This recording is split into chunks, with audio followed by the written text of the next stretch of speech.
आप हमारे चैनल पर कोका पंडित द्वारा रचित कोका शास्त्र सुन रहे हैं। तो आइए जानते हैं हम आगे की कहानी। अगर आपने पिछली वीडियो नहीं देखी है तो डिस्क्रिप्शन बॉक्स में हमने लिंक डाल दिया है, वहां से आप वो कहानी सुन सकते हैं। तो हम आगे बढ़ते हैं। जब महाराज शांतिदेव से महात्मा ने पूछा कि सब कुछ कुशल है, तो महाराज ने कुछ भी उत्तर नहीं दिया। तब महात्मा ने मंत्री जी से कहा, आप तो इनकी चिंता के कारण से अवश्य ही अवगत होंगे। मंत्री ने कहा, हाँ भगवान, आज एक दृश्य देखकर एकाएक इनकी ऐसी हालत हो गई है। यद्यपि सबसे कहने योग्य वो बात भी नहीं है, किंतु आप जैसे महात्माओं से छिपाना भी व्यर्थ है। इसके बाद मंत्री ने महाराज की अनुमति लेकर चिंतित होने के कारण को कह सुनाया, जिसे सुनकर महात्मा ने कहा, आप चिंता न करें, ईश्वर चाहेंगे तो आपकी अभिलाषा जरूर पूर्ण होगी। इतना कहकर महात्मा उन दोनों को साथ ले अपनी कुटी की ओर चल दिए। उनकी कुटिया करीब ही थी, किंतु पर्वत की ऊंचाई नीचाई के कारण उन्हें पहुंचने में करीब आधा घंटा लगा। कुटी में पहुंचकर इन दोनों को एक कुशासन पर बैठा दिया और स्वयं वहां से चले गए। थोड़ी देर बाद एक लंबी लता लिए हुए आ पहुंचे और उसे महाराज के सामने रखकर बोले, इस वन लता में 15 गांठ हैं। हर एक गांठ के ऊपर सूत से कसकर बांध दे। एक गांठ किसी बर्तन में रखकर काट लीजिए। इसमें से सफेद दूध के समान रस निकलेगा। उसका चारों पिंड बना लेना। ये सोमलता नाम का प्रसिद्ध लता है।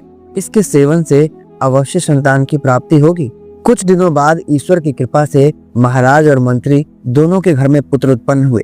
महाराज ने अपने पुत्र का नाम शंभू सिंह रखा और मंत्री पंडित दीनानाथ जी ने अपने पुत्र का नाम कामनाथ प्रसिद्ध किया। बड़े बड़े अनुभवी विद्वानों द्वारा बालकों की परीक्षा कराई गई। बालकों की मुखाकृति देखकर सभी ने एक स्वर में उनका भविष्य सुखमय बतलाया।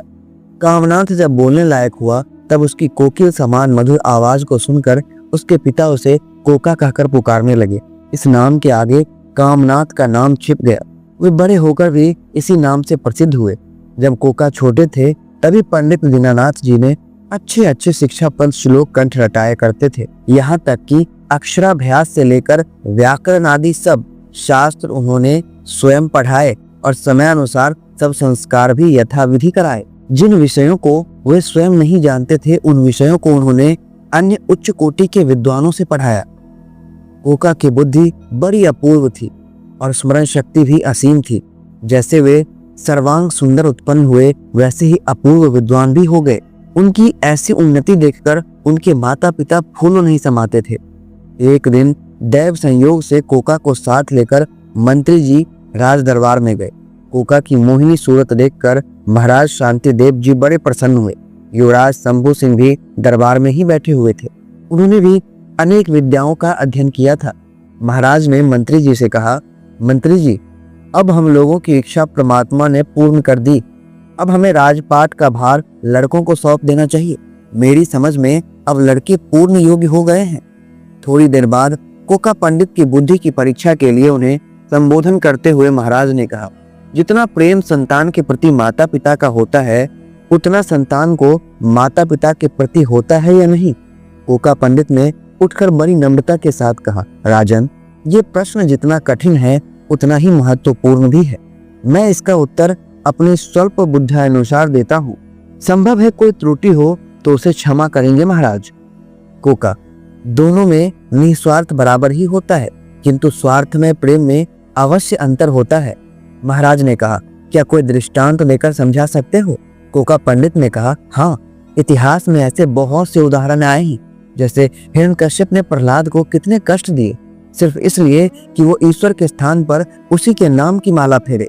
दूसरा उदाहरण है अर्जुन का, जिसने अपनी सेना की रक्षा के लिए अपने बूढ़े पितामह भीष्म जी के प्राण उन्हीं से उपाय पूछ कर लिए। ये दोनों स्थान पर स्वार्थ था।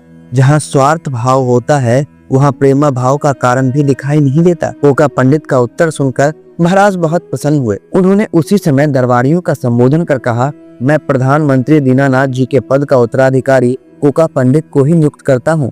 आप लोगों की क्या राय है? दरबारियों ने एक स्वर में उनका समर्थन किया। कोका पंडित देश देशांतरों में घूमने के लिए चले गए। कई वर्ष के बाद जब वो लौटे, तब उन्हें राज सिंहासन पर शंभू सिंह राज्य करते दिखाई दिए। महाराज का आज्ञा पत्र उनके नाम लिखा हुआ था कि जब वे लौट आवे तब प्रधानमंत्री पंडित दीनानाथ जी स्वतंत्र हो सकते हैं। राजकाज करते हुए कोका पंडित और महाराज शंभू सिंह में बड़ा प्रेम भाव उत्पन्न हो गया। वे प्रायः जहाँ घूमने फिरने जाते थे साथ ही जाते थे। एक दिन राज दरबार ठसाठस भरा हुआ था। दरबारीगण यथास्थान बैठे हुए थे। ठीक उसी समय एक सुंदर स्त्री ने दरबार में प्रवेश किया। वह इतने बारीकी वस्त्र पहने हुए थी कि उसके अंग प्रत्यंग साफ दिखाई दे रहे थे। ऐसा मालूम होता था कि मानो वो कोई वस्त्र धारण ही किए नहीं हुए है। सब दरबारियों की नजर उस ओर गई, किंतु लज्जा से उन्हें अपना मुंह नीचा कर लेना पड़ा। महाराज और मंत्रिमंडल की भी वही दशा हुई। महाराज ने अधोदृष्टि किए हुए उस रमणी से नम्रता पूर्वक कहा, आप इस प्रकार निर्वस्त्र की भांति राजसभा में क्यों आई हैं? रमणी ने कहा, क्या आप मेरे हाथ में देखते हैं कि ये क्या लिए आए हूँ? महाराज ने कहा, तुम्हारे हाथ में क्या है? इसका जवाब हम तभी दे सकते हैं जब तुम किसी मोटे वस्त्र से अपने अंग को ढक लो। इस प्रकार निर्लज्जा स्त्री को हम कोई भी जवाब नहीं दे सकते हैं। उस स्त्री ने कहा, मुझे यहाँ कोई लज्जा की बात दिखाई नहीं देती, क्योंकि लज्जा पुरुषों से की जाती है, स्त्रियों से नहीं। महाराज ने पूछा, क्या तुम्हें यहाँ सब स्त्रियां दिखाई देती हैं? उस स्त्री ने कहा, यहाँ ही क्या, मुझे तो आज तक कहीं कोई मर्द दिखाई ही नहीं दिया। या तो स्त्रियां और या हिजड़े ही दिखाई दिए। ये बात सुनकर महाराज को बड़ा क्रोध आया। उन्होंने कड़क कर कहा, इस बेहूदी औरत को दरबार से बाहर निकाल दो। उसी समय प्रधानमंत्री कोका पंडित ने महाराज से नम्रता पूर्वक कहा, राजन, इस प्रकार स्त्री का तिरस्कार राजसभा से करना अच्छा नहीं। वो ऐसा क्यों कह रही है, इसका कारण जानना ही उत्तम होगा। यदि आप आज्ञा दे तो मैं 2-4 बातें करूं। राजा ने कहा, अच्छा, जैसे तुम्हारी इच्छा। कोका पंडित ने उस स्त्री से पूछा, क्या आपको मोटे वस्त्र पहनने में कोई ऐतराज है? वस्त्र पहन लेने पर हम आपकी सभी बातों का जवाब देंगे। रमणी ने कहा, नहीं, मुझे कोई ऐतराज नहीं है, किंतु मेरे पास इस समय वस्त्र कहाँ है? उस स्त्री की बात सुनकर कोका पंडित ने अपना दुशाला उतारकर उसे दे दिया। जब रमणी ने दुशाला ओढ़ लिया तब सबकी दृष्टि फिर से उसकी ओर गई। सबने देखा स्त्री की आंखें अग्नि के समान लाल है, बाल छोटे किंतु बिखरे हुए हैं, मदन ताप से उसका शरीर जल रहा है, नाक के छिद्र स्थूल हैं, देह मोटी और सुडौल है।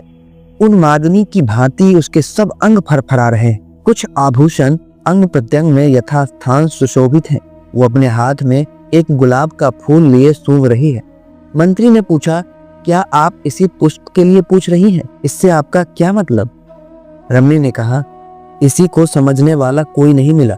मंत्री ने कहा, इसमें क्या रखा है? फूल गुलाब का है, खिला हुआ है, खुशबूदार है और देखने में सुहावना है। रमणी ने कहा, कुछ और भी है। मंत्री ने कहा, और क्या? आप स्पष्ट क्यों नहीं कह देती कि आप क्या चाहती हैं? उस स्त्री ने कहा, फूल का जीवन कब सार्थक माना जाता है? मंत्री ने कहा, जब वो भोग में आ जाए। रमणी ने कहा, हाँ, आप कुछ समझदार मालूम होते हैं। संभवतः आप मेरे दृष्टांत से दारिष्टांत को भी समझ गए होंगे। कोका पंडित थोड़ी देर तक मन ही मन सोच कर बोले, हाँ, तुम्हारे अभिप्राय को मैंने कुछ समझा। क्या तुम पुष्प की भांति अपने आप को सार्थक करना चाहती हो? स्त्री ने कुछ जवाब नहीं दिया।